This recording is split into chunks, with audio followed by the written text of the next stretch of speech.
Before you get an e-bike, consider this. E-bikes have really taken off in the past, let's say 5 years or so. From 2018 to 2022, we saw an increase in sales in e-bikes go from just over 300,000 units to over 1 million plus by 2022. That's a lot of e-bikes in general that people are buying up. And you've probably seen them if you live in any sort of remotely walkable place, or if you live in a metropolitan area. It's no shock that there's a great use case to be had for e-bikes in those types of towns, where people don't want to necessarily have a full-blown motorcycle, but they want to have the convenience of a zippy little bike to get them around town. You probably noticed from the title, we're going to compare this to what we call the mini moto class in the motorcycle community. This is in reference to all of the smaller bikes out there that would be kind of a direct comparison to an e-bike. And the reason why I'm even comparing them in this video is because a lot of things show a great argument for,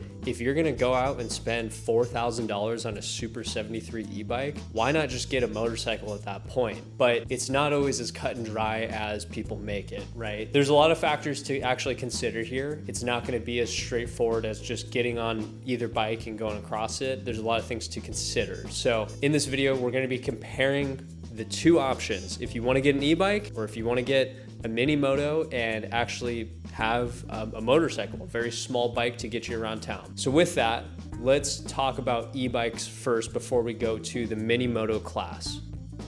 So e-bikes, I had a friend very recently purchase a Ride One Up Rev 1, and it's a very cool e-bike. They're based out of San Diego, I believe, or at least the only brick and mortar that they have is in San Diego. We both got to test ride these bikes, and to be honest, it was really fun. I've ridden both Honda Groms and direct comparisons on the motorcycle side, but I did have a blast on this bike. It was pretty much everything that most people know e-bikes to be. So I want to talk about the pros and cons. There's no you should get this or you should get that. We just got to compare the two, and whatever makes sense for your lifestyle and where you live, that's really what it's going to come down to. So the obvious pros with having an e-bike. So let's just start with the good, we'll end with the bad. Depending on the class of e-bike that you have, I'm generally considering more of a class 3. So class 1 and class 2 are kind of like the cruiser style bikes, where it's just pedal assist and they only go to a certain speed of about 20 miles per hour. We're talking more so about the class 3 bikes, because those are going to be more of the direct comparison to a mini moto, if you will. So let's start with a really big pro of e-bikes.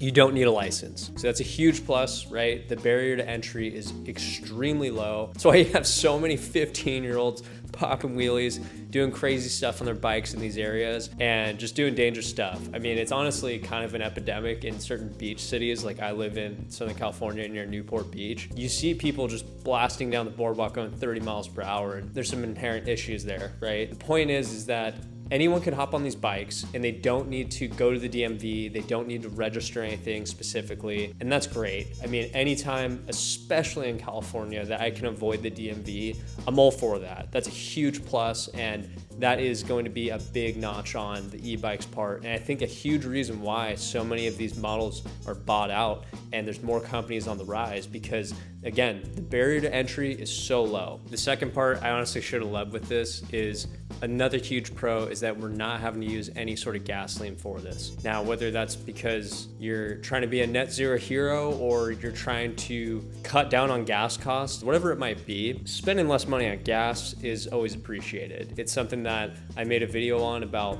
riding this bike, because I get 50 mpg on that compared to my 4Runner that gets about 14. So in a similar sense, e-bikes are mitigating all factors when it comes to going around town, having to waste money on gas to do that.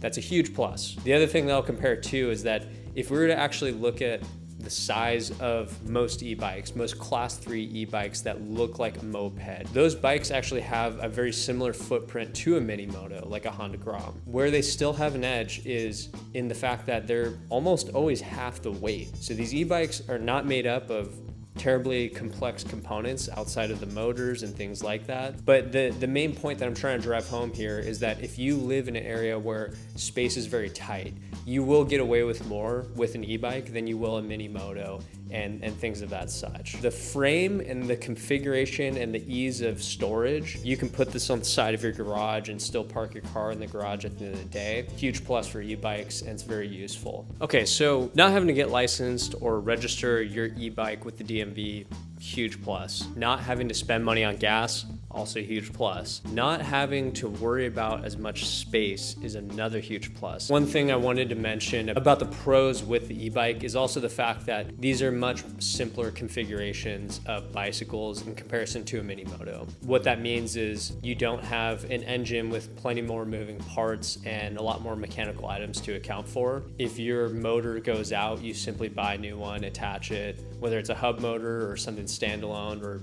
mid-range one, whatever it might be. It's a lot less parts to account for, and it's a lot more interchangeable and probably user-friendly when it comes to actual repairs and doing anything alongside that. Those points are all great, but I do need to talk about the negatives that I see with this and why you might want to consider a mini moto type motorcycle, whether it's a moped style, whether it's an actual motorcycle itself that has a clutch and everything. Here's why you might want to consider this. I'm going to talk about the cons and then go into the pros and cons of having a mini moto. Okay, so assuming you're not some 15-year-old terrorizing your neighborhood, and we're all adults here, a huge con that I see with e-bikes, this is gonna totally vary depending on the area that you live in, but it's gonna come down to theft amongst bikes. I think everyone knows at this point that California has a pretty big issue with crime in general, and specifically property crime, or what would be defined as a stolen vehicle or a stolen bicycle. It's very hard to determine the stats around how many bicycles are actually stolen a year. The FBI and other organizations have defined it, but the range is so wide where they literally say it's like 175,000 to 2 million bikes could be stolen. But the problem is that the inaccurate data comes from the fact that it's a bicycle. It's not like someone stole your car and you're reporting that to the police. The amount of theft amongst motorcycles and e-bikes, while I don't have super hard evidence, I'd be willing to wager that people are much less likely to actually go out and steal a motorcycle in comparison to an e-bike. And so that added safety, if you will, and just people being a little more reluctant due to the fact that you have a license plate, you have so many different data points tethered to a motorcycle, I think it's gonna be a lot less probable that people try to mess with your stuff and actually steal it from you. And you could pick up an e-bike. You can't pick up this motorcycle unless you have special equipment. And even a mini moto, the Honda Grom sits over 200 pounds. Very rarely do I see someone grabbing a Honda Grom and picking it up off the ground. So there is bike theft everywhere. And especially in places like California where I live, that's going to be a factor where you want to have insurance on that. So you're not really saving on the insurance cost. So theft obviously sucks. Another reason why you might want to consider a mini moto or a small motorcycle in general is because of the range and the distance that you can get out of those bikes. So let's do a comparison of the actual MPG that you would get from a smaller motorcycle compared to the range and distance that you get out of your e-bike. It really just depends on how you ride on both e-bike and the motorcycle in terms of MPG and how many miles of range you get out of the battery. Generally speaking, you can expect to get, give or take, 100 MPG on something like a Honda Grom or Ruckus, a Z125, whatever it might be in that little 125, 150 class. You're almost always going to get around or even above 100 MPG, which is pretty crazy because when you think about that, this is a 1.5-ish gallon tank, so you can really go 150 miles before having to fill up a gallon and a half. And the other benefit of this too is that I'm just going to the gas station, filling up and walking away.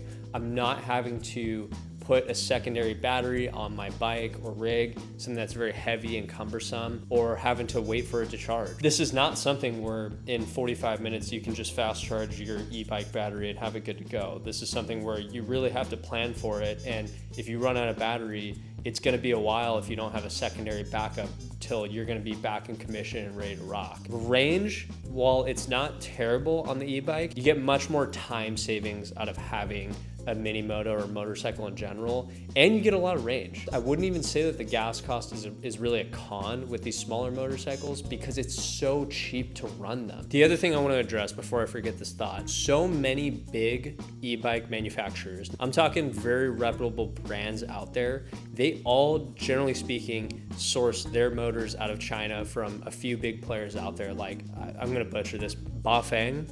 I don't know if I'm saying that right, but there's companies like Bafang and others that source the majority of parts like that. I've been to 2 different shops where I talked to mechanics from Rad Power. I talked to someone who worked on bikes at Ride One Up, and no one can give me a straight answer on the lifetime cycle of these motors. It's tough because it's like asking someone how long will an engine last, and it really just depends. But generally speaking, I could tell you that for something like the Cruiser behind me, made by Yamaha out of Japan, this bike can definitely do tens of thousands of miles and even really go above 75,000 miles, maybe even touch 100,000 with pretty minimal maintenance and do it in a very reliable fashion. I have such a hard time figuring out an answer from these companies on how long the motors actually last. The reason why this is brought up is because if you're looking at an e-bike and you want to use this as your daily rider or whatever it might be, the chances of you running into an issue with the motor on that, especially a hub motor, which is traditionally seen as more unreliable compared to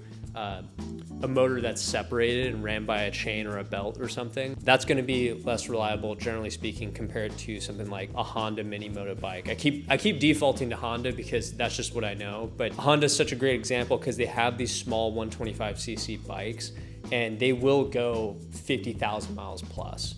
There's plenty of accounts of people riding a Honda Grom on the stock engine over 50,000 miles, which is crazy, right? Because if you're just commuting around town and you're getting 100 plus mpg, think of how much that's saving you. With all those items taken into account, we got to talk about the price, and price is going to be a huge dictating factor in which area you go to. Now, the price of most e-bikes, generally speaking, for a class 3 style bike is going to be $2,000 to $3,000. On the higher end, you can get up to $4,000 very easily. If you get something like a Suron or stuff like that, it can be as much as the bike that I have behind me. It's kind of wild for me to see people spend this kind of money on this type of bike for an e-bike experience. I definitely think there's an argument to be had for taking the plunge into buying an actual motorcycle. The price of, let's say, a Honda Ruckus, you can definitely get one for the same cost that you would pay for something like an e-bike. The other thing about this too is that since you know that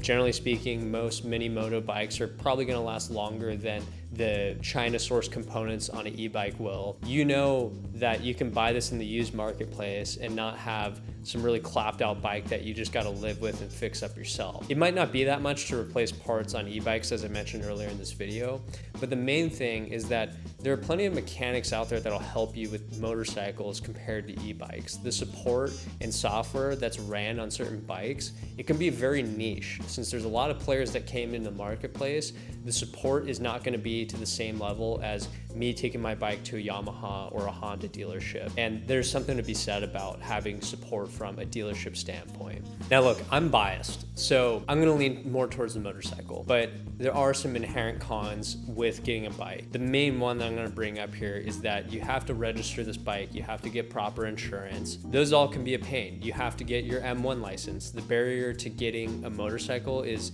if you do it properly, you have to go out of your way to spend a whole weekend to do your M1 class or do the test at the DMV, which is a time and money commitment. And it's just a lot more of a commitment. For new riders out there, here's why I still do lean towards the motorcycle side, even though it is more of an investment. So with all those pros and cons in both of them, I want to leave you guys with this. Motorcycles have so many people projecting their fear onto you. Literally, people come up and have told me, oh yeah, I used to ride a bike and I knew someone who got in an accident, or I got into an accident, and it scares me now and you should be scared. And that's just the vibe I get off. People think they're death machines, and there's this really negative stigma around bikes, and it's probably why there's been less people buying motorcycles, or at least a factor in that. E-bikes have the complete inverse of this scenario, where people think that because I'm on a bicycle, I'm safe. You know, how many people die on bicycles? How many people get hurt on bicycles?